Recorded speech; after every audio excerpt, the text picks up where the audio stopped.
Hi class, this is Sir Alex Basco and welcome to our lesson in General Chemistry 1. Today we are going to discuss lesson 13, which is all about covalent bonds. Previously, we've discussed ionic bonds, which is the bonding of a non-metal and a metal, and then there is a transfer or gain and lose of electron. This time we are going to learn a little bit of a different type of bonding called the covalent bond, and how is it different from ionic bond. So first, let's discuss how do we actually form covalent bonds. Well, covalent bonds are actually formed when two nonmetal atoms are bonded together. This is one of the things that is important to remember in a covalent bond. In an ionic bond, we have to have a nonmetal and a metal. As for covalent bond, we have to have two nonmetals. So usually most of the elements that we find on the right side of the stairs, if you guys remember the stairs on our periodic table. Also, one of the things that is a little bit similar with the ionic bonding is that the covalent bond also follows the octet rule. Remember, the octet rule is when the electrons or the atoms in the compound needs to have their valence shell filled, meaning they have to have 8 electrons in their outermost shell except for hydrogen and helium. In ionic bonds, we fulfill this octet rule by usually donating 1 or 2 electrons from one atom, normally the metal atom, and then we donate it to the non-metal atoms, which is usually a non-metal, because they're mostly electronegative, so they tend to pull electrons into themselves, as for example NaCl. Sodium or Na is metal, so it prefers to donate its electron and fulfilling its octet rule, having 8 electrons in then its outermost shell, and donating 1 electron to chlorine. So having chlorine from 7 outermost shell, it will now have 8. That's how they follow the octet rule. For covalent bonding, they follow the octet rule in a little bit of different way. They follow it by using what we call shared electrons. So they follow the octet rules by sharing instead of donating or losing an electron. So similar to something like this, wherein, for example, this is a chlorine atom. Chlorine atom has a 7 electrons in its outermost shell. As you can see here, those red dots in one atom has 7 electrons. But since this is a combination of 2 nonmetals, when they bonded together, they bond at a certain electron by sharing it. So as you can see right there, they share their electron, and this time fulfilling the octet rules in such a way that this electron will now have 8 electrons by sharing these one electron from the other, and likewise the other electron also gets to fulfill its octet rule, or having 8 electron in its outermost shell by sharing that one electron. So that is the main difference between an ionic bond and a covalent bond. The shared electrons is what we call the bonding electrons, while the electrons that is not shared, so leaves those already paired electrons to the side, are what we call the lone pairs. Because electrons remember, when we were drawing or we were discussing the Lewis dot structure, we usually have these lone pairs. And then the formation of covalent bond can either be single, double, or triple. Unlike with ionic bond, in ionic bond, their combination is made by the electrostatic force between the positive and the negative atoms. But for covalent bonds, you can have a combination of this right here by sharing their electrons, either a single, creating either a single, double, or triple bonds. And some of the examples of a single bond is, for example, an H2 atom. So if we draw the structure of an H2 atom, we know that an H has a single electron in its outermost shell, right? And similarly, another H has its electron in its outermost shell, and when they are bonded together, what happens is that they share these electrons, therefore fulfilling their outermost shell. So you can think of this as their outermost shell. this valence, and what happens is that you can now kind of count these as two electrons in their outermost shell. So it looks something like this.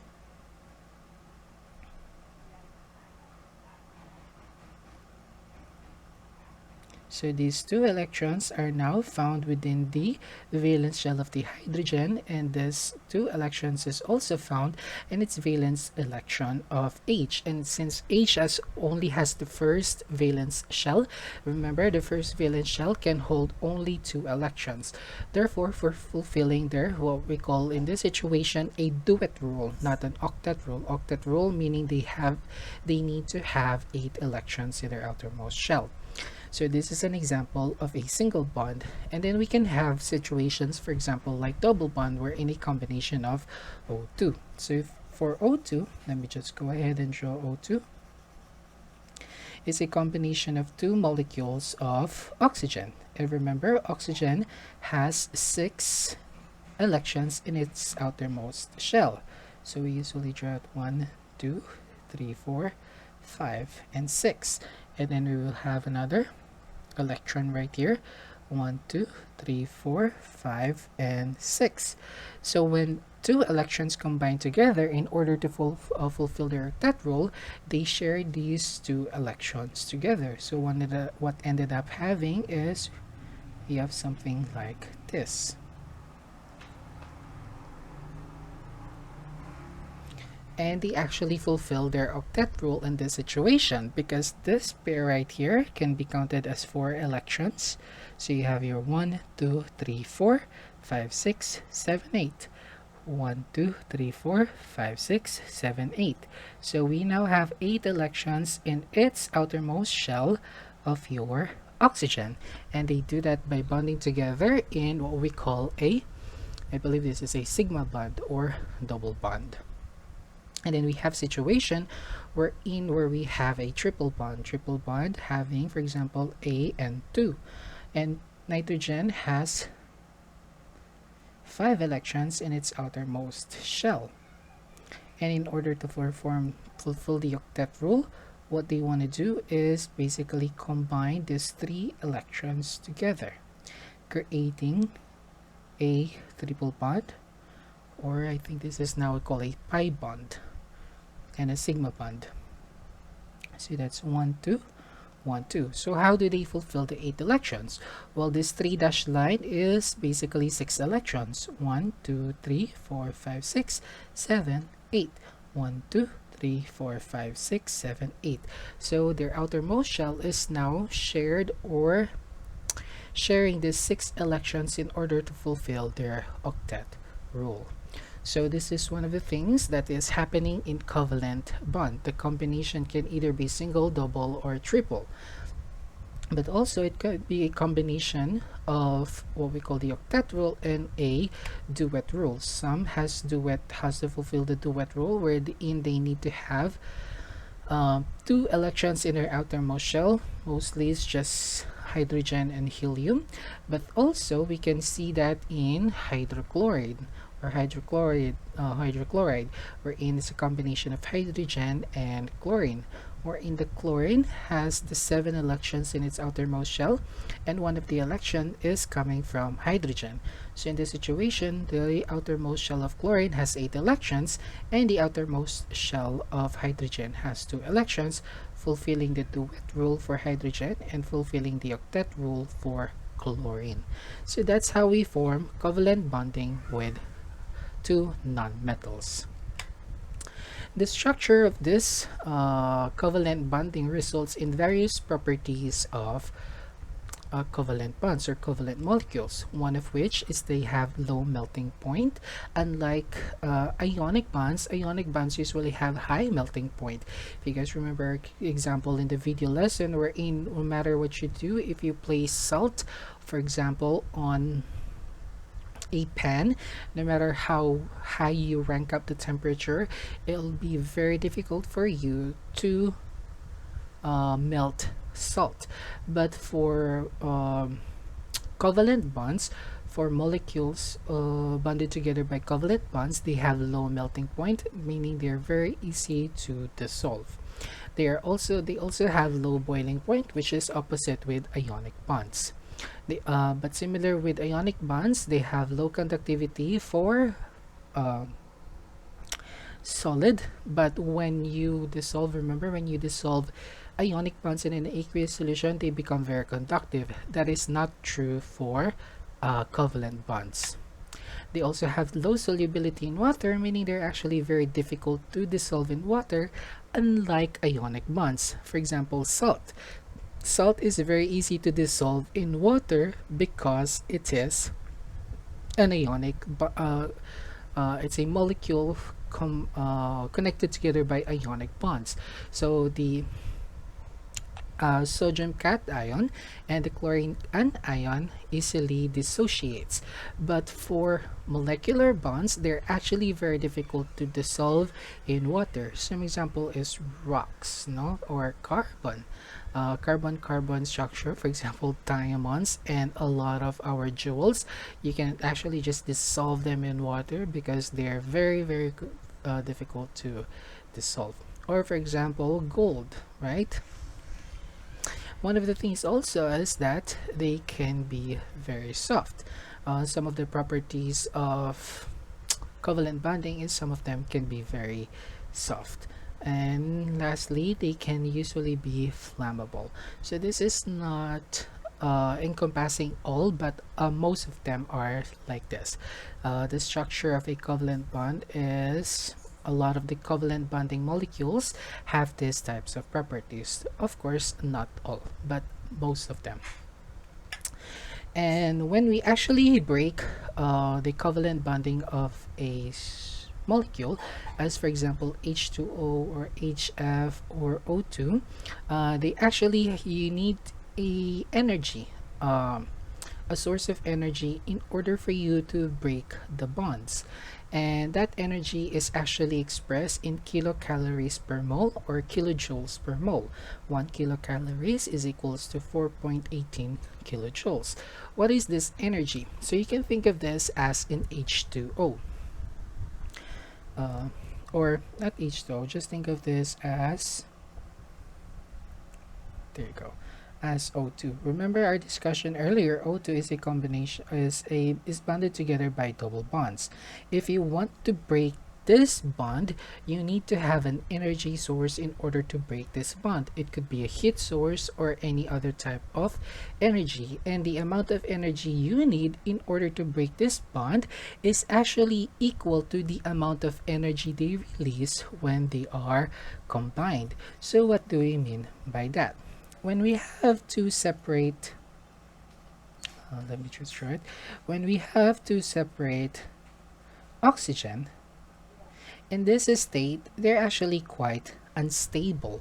They have very high energy. So every time I talk about unstable, what we usually mean in chemistry is that they have very high energy. In order for them to exist in this state, they need a lot of energy to exist, right?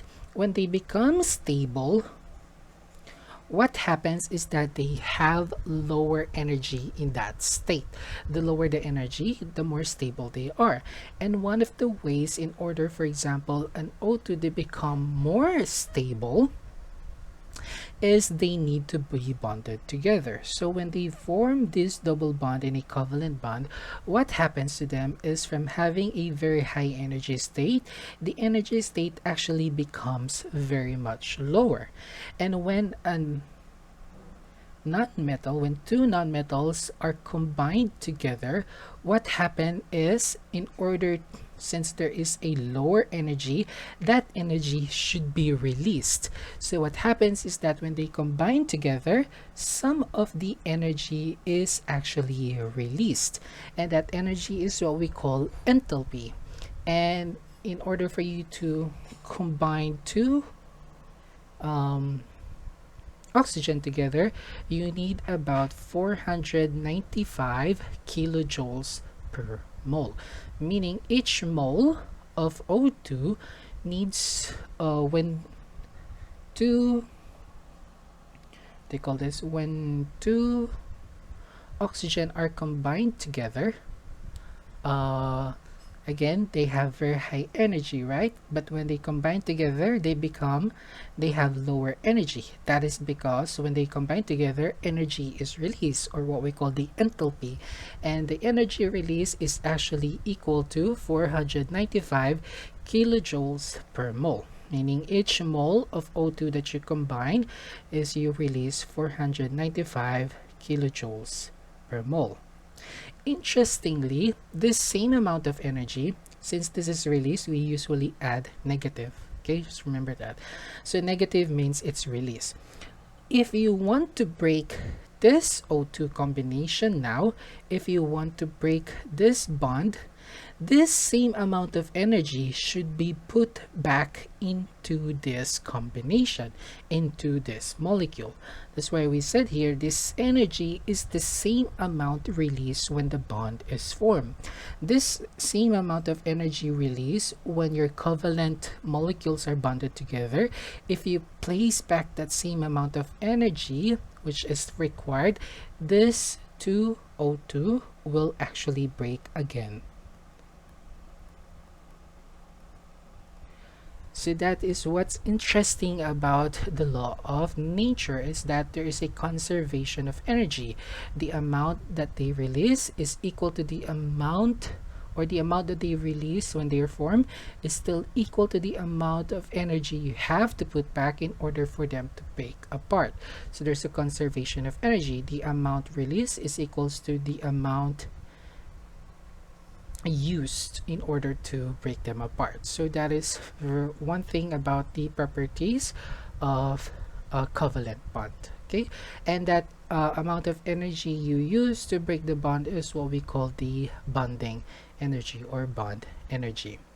The more electron pairs shared in a covalent bond, the higher the energy, and vice versa. That's why, as you can see here, N3 has higher energy in order for you to break it, as compared to, for example, a nitrogen with having only two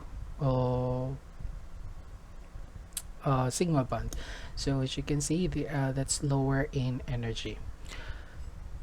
And as you can see here, Cn, which is cyanide actually, and Cn with double bond has lower energy. So the more electron pairs shared in a covalent bond, the higher the bond energy that you need in order to break them, and vice versa. The lower the energy is, the lower the energy you need in order to break them apart. Next, let's talk about electronegativity and bonding. So far we've talked about how we form or covalent bonds. Next, we talk about some of their properties and the amount of energy they release when they're formed, which is equal to the amount of bond energy you need in order to break them apart. Next, even though we know that the electrons are shared, sometimes the way that these electrons are shared is actually not equal, and that is because of electronegativity. Let's remind ourselves, electronegativity is basically the ability of an atom to attract an electron pair, basically to attract an electron. And in our situation, in our covalent bonds, this is the ability of an atom to attract an electron pair with another atom in a chemical bond. Remember, electronegativity, when we talk about this, it has a trend. If this is your periodic table, the trend is going this way, meaning the higher you go at the table of elements, and the farther you go to the right, except for the noble gases, He, argon, xenon, except for those at group number 7a, the higher the electronegativity is, meaning the element with the highest electronegativity is actually fluorine. What do we mean by that? Fluorine tends to attract more energy or more electron, that is electronegativity, compared to, for example, hydrogen, right? So why is this necessary to know? Well, in molecules where non-metal atoms are identical, the electron has an identical electronegativity, the electrons are evenly shared. Meaning, for example, we have H2. H, of course, they have the same electronegativity O and another O has the same electronegativity, what happens in this type of situation is we have what we call a non-polar covalent bond, or we have a non-polar molecule wherein the electrons are equally shared among the other.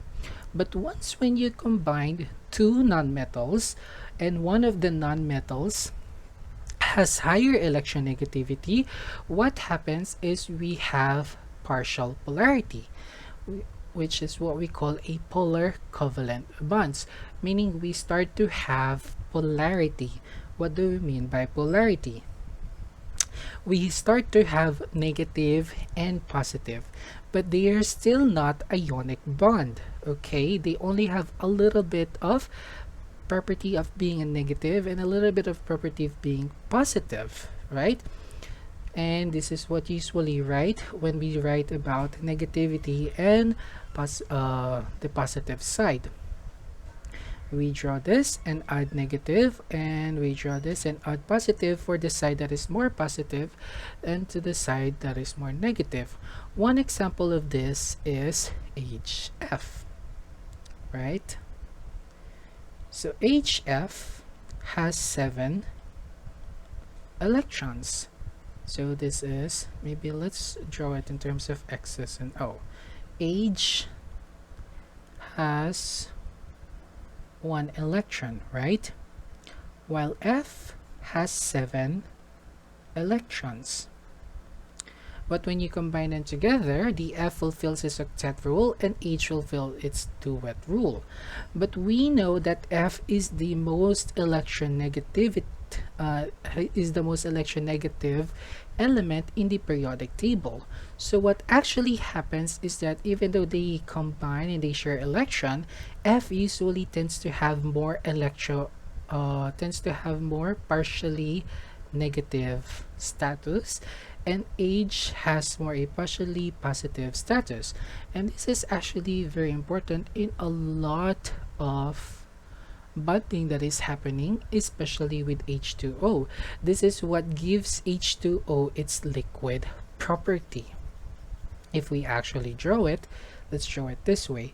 You have O that is more electronegativity and it's combined with H, right? And H, they are more positive. What happens is that when H2O, another H2O is present,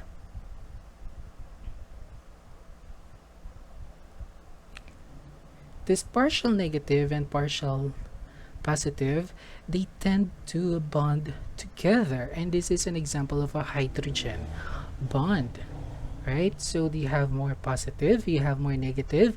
We know in physics opposite signs attract, so this tends to attract these two together.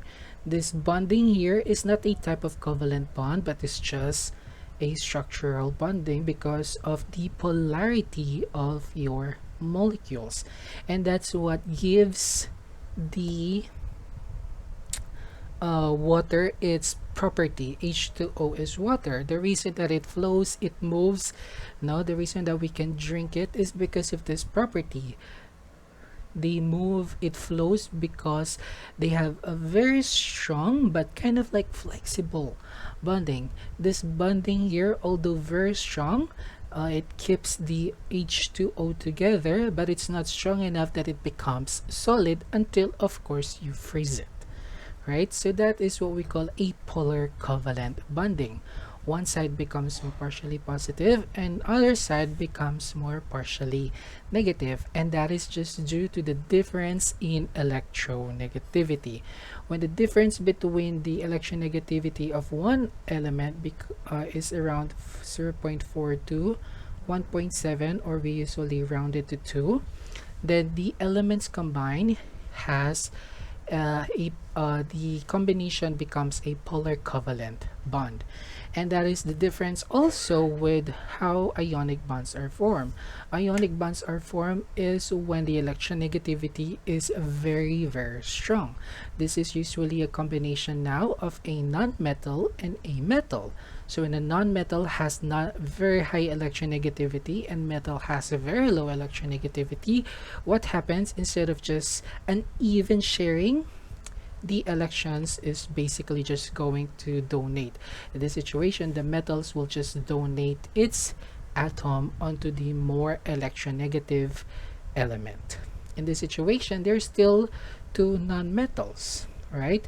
And what do we know about a non-metal characteristics? They don't want to donate their electrons. So instead of just donating their electrons, there is just an even sharing.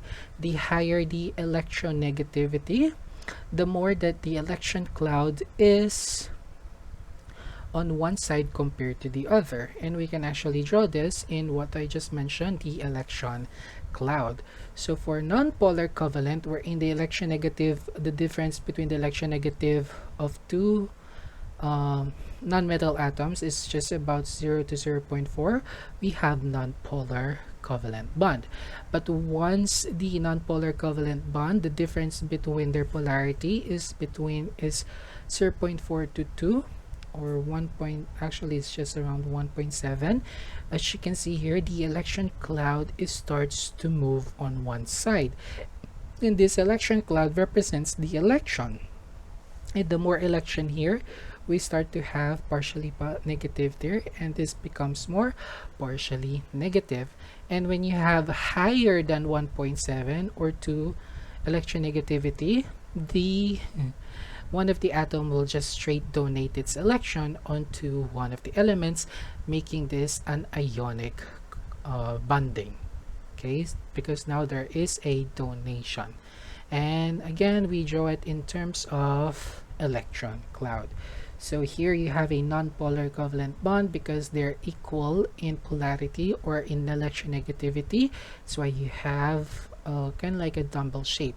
But here, F, as you can see here, has a smaller electron cloud now because some of its electron cloud is being attracted to F because F has higher electronegativity. And this is now becoming more partially positive, and this is partially negative. So that is one of the characteristics of covalent bonding. The remaining of the discussion is just on how we name covalent bonds. We've discussed it previously in the beginning lesson, so we're not gonna discuss it now. You just have to look at your module and have a review on how we name covalent bonds. But that is basically all about covalent bonding. I hope everything is clear. If you guys have any question, please do not hesitate to message me, and thank you so much and have a great day.